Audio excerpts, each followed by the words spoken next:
Bwana Yesu asifiwe. Ndugu msikilizaji wa kipindi chetu cha tafakari ya siku. Leo ni siku nyingine ambayo Bwana ametupa tafakari. Na tafakari yetu iko katika kitabu cha Luka sura ile ya 13 mstari wa kwanza. Na kusalimu katika jina la Bwana wetu Yesu Kristo, na twende pamoja katika Luka hii sura 13. Biblia inasema mstari wa kwanza mpaka wa 5. Na wakati huo walikuwepo watu waliompasha habari ya Wagalilaya, wale ambao Pilato alichanganya damu yao na dhabihu zao. Akawajibu akawaambia, je, mwadhani ya kwamba Wagalilaya hao walikuwa wenye dhambi kuliko Wagalilaya wote hata wakapatwa na mambo hayo? Na waambia sivyo, lakini msipotubu ninyi nyote mtaangamia vivyo hivyo. Au wale 18 walioangukiwa na mnara huko Siloamu ukawaua, mwadhani ya kwamba wao walikuwa wakosaji kuliko watu wote waliokaa Yerusalemu? Na waambia sivyo, lakini msipotubu ninyi nyote mtaangamia vivyo hivyo. Haya ni maneno ambayo Yesu Kristo alikuwa anawajibu wale watu waliokuwa wanamuuliza habari za watu waliokufa kwa sababu fulani fulani. Kulikuwa na wale waliokufa walikuwa wanatoa sadaka, alafu mnara ukawaangukia wakafa. Na kuna hao wengine walikuwa kwenye kuabudu na wakachinjwa, damu yao ikachukuliwa ikachanganywa na damu ya dhabihu walizokuwa wanataka kutoa mbele za Mungu kule Yerusalemu, wakauawa na Pilato. Lakini Yesu akawaambia wale watu, hii sio kwamba walikuwa na makosa. Na hii inatufundisha nini? Inatufundisha sio kwamba kila mtu anayepatikana na tatizo ana makosa. Wako wenye kupatikana na matatizo kwa sababu kuna wakati wao umefika wa kuinuliwa. Kwa hiyo wako kwenye mtihani wao. Lakini kuna watu wengine ambao katika makosa ambayo waliyafanya na sasa katika urejesho wamewekwa katika adhabu. Lakini kuna wale wengine ambao ni kweli wamekosea na hayo yanawakuta.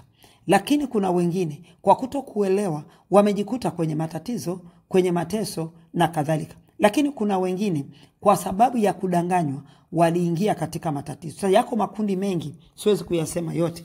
Lakini ninachotaka kusema ni kwamba Biblia inatuambia katika Warumi sura ile ya 3 mstari wa 23 anasema, kwa sababu wote mmefanya dhambi na kupungukiwa na utukufu wa Mungu, wanahesabiwa haki bure kwa neema yake kwa njia ya ukombozi ulio katika Kristo Yesu.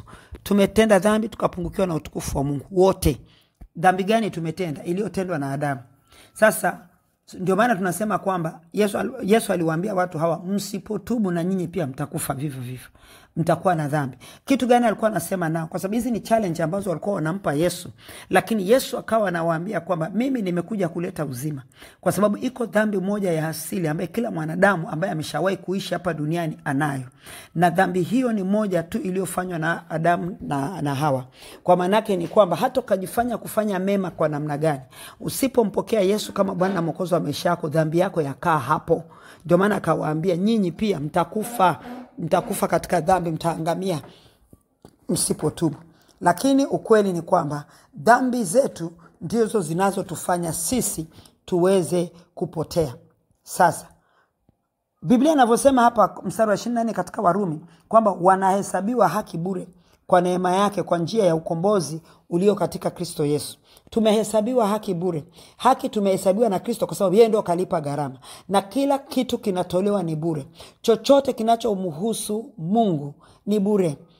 Kwamba wewe unachotakiwa unatoa sadaka. Sasa mtu asikuuzie wokovu, mtu asikuuzie uponyaji, mtu asikuuzie ukombozi kwa sababu ya kusema kwamba sadaka. Hata wale waliokuwa hawana sadaka pia waliombewa. Mimi nilishakutana na mmoja akisema mtu ameleta sadaka, aliambiwa alete sadaka, waliambiwa walete sadaka wabomolewe sijui madhabahu. Alafu akaja mama wa watu, ulikuwa ukimwangalia utamuona kabisa kwamba huyu anahitaji msaada. Hata chai na mkini hajanywa. Ametafuta mpaka amepata 5,000. Akasema ngoja nipeleke madhabahu ikabomolewe. Hapo ana shida na ameambiwa ana madhabahu zinazomtesa za kwao sijui za wapi. Basi akaleta ile 5,000 kwa mtumishi wa Mungu. Alivyoleta ile 5,000, ule mtumishi alipopokea alimrudishia ile 5,000, akamwambia nenda kaongeze. Sasa kama mnaambiwa kwamba hiyo ni sadaka, mbona sasa huyu anarudishiwa anaambiwa aende akaongeze? Sadaka si mtu anatoa kile anacho. Yule mwanamke alitoa aliyetoa sadaka ndogo kuliko wale wengine wote, yule mjane, Yesu akamuona yeye kwamba ametoa zaidi. Kwa nini sasa mtu ambaye ametoa zaidi, kwa sababu ametoa katika kile ambacho alikuwa hana kabisa, ndio akatoa? Kwa nini anaonekana kwamba hajatoa? Anaambiwa akaongeze. Usiuziwe ukombozi, usiuziwe uponyaji, usiuziwe wokovu. Wokovu ni bure, uponyaji ni bure, ukombozi ni bure. Pokea uponyaji, toa sadaka yako madhabahu. Biblia inasema kwamba ukitoa mkono huu hata huu wa pili usijue. Sasa huyu anayekuja kukuambia kwamba wewe umetoa kidogo, kipimo chake amekitoa wapi? Pale kanisani wakati watu wanatoa, watu wote walikuwa wanatoa, lakini Yesu alikuwa na kipimo na akaona wale wengine wote akasema nyinyi mmetoa katika zile zilizo ziada, lakini huyu ametoa yote aliyokuwa nayo. Sasa mtu asije akakudanganya.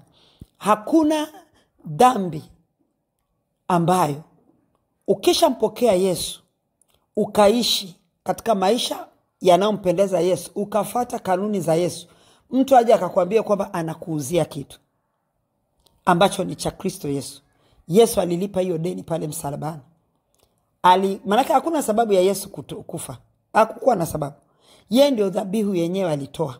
Na sisi tunapokea uzima wa milele kutoka kwake. Kanuni moja tu ninayotakiwa mimi kuishi ni kuyaishi mapenzi ya Mungu. Dhambi nitahesabiwa na nitaangamia pale mahali nitakapoishi nje ya kanuni za Yesu.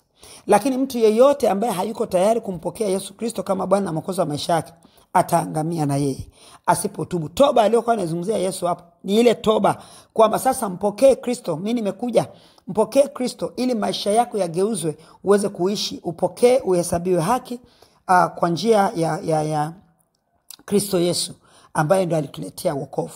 Maisha yetu yanatakiwa kuakisi maisha ya Kristo Yesu. Tazama, hawa watu waliona kwamba hawa watu wametenda dhambi. Na ndivyo wengine tunavyowafikiria watu wengine. Kwamba mtu anapopita kwenye taabu, na kuna watu wengine mnahangaika mpaka mnaibiwa, alafu kisha mnaambiwa kwamba mna shida. Kumbe hamna shida yoyote. Ni kwa sababu tu haukuweza kutambua. Ni kwa sababu haukuweza kutambua yale ya kupasayo kufanya. Kwa hiyo ukadanganywa na wewe ukadanganyika.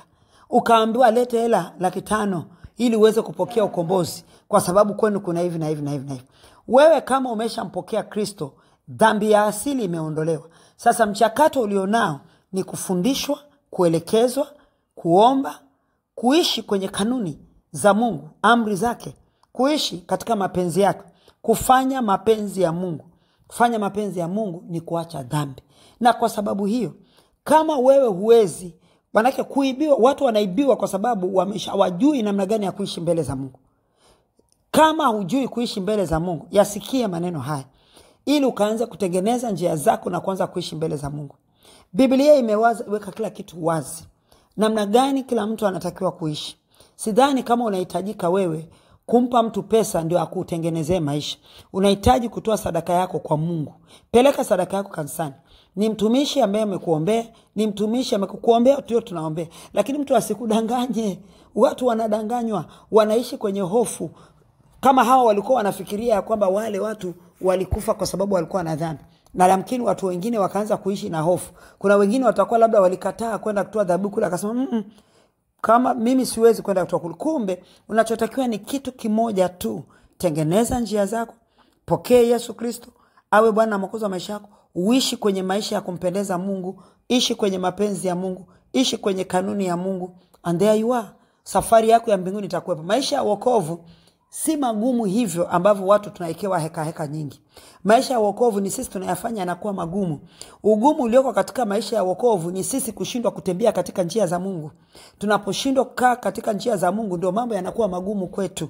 Lakini mambo sio magumu. Tukikaa katika njia za Mungu, tuna hakika ambayo tumewekewa ya kuona ufalme wa Mungu. Sasa mapenzi ya Mungu, Roho Mtakatifu aliwekwa hapa duniani katika maisha yetu kutuongoza na kutusaidia. Tunaye yeye msaidizi, tunaye yeye kiongozi, tunaye yeye mwalimu wetu, tunaye yeye mshauri wetu, tunaye yeye ambaye ni mfariji wetu. Hata kama jambo litaonekana ni gumu, anafanyika kuwa faraja ili aweze kutusaidia kuweza kufika hatima ya wokovu tuliopokea. Sio kwa ajili ya kupata ya hapa duniani, ni kwa ajili ya uzima wa milele. Kwa ajili ya kupata hapa duniani, fanya kazi. Tengeneza mazingira yako ya kimwili yakae vizuri. Na unapofanya kazi, ishi kwenye haki. Usiishi kwenye dhuluma, usiishi kwenye wizi. Sasa sisi tunataka tuibe, alafu tunataka Mungu atufanyie mema. Tunataka tudhulumu, alafu tunataka Mungu atufanyie mema. Hapo ndio mahali tunashindwa. Sasa tafakari yetu ya siku, tengeneza mazingira yako yakae vizuri. Na sio kila kitu ambacho kitakupata mtu akaja akakudanganya akakuibia hela. Najua mmeshaibiwa sana. Lakini tafakari ni wapi uliibiwa. Huko ulikoibiwa, mwambie Mungu akusamehe kwa sababu ulikuwa mjinga. Alafu mwambie sasa mimi natengeneza njia zangu, nianze kuishi na wewe. Maisha yangu yatembee na wewe. Ili uweze kumuona Mungu katika maisha yako. Tafakari yetu ni hiyo ya kwamba wewe leo tafakari maisha yako. Ni mara ngapi umeibiwa? Watu wengi sasa hivi wanafikiria kwamba pesa ndio inanunua wokovu.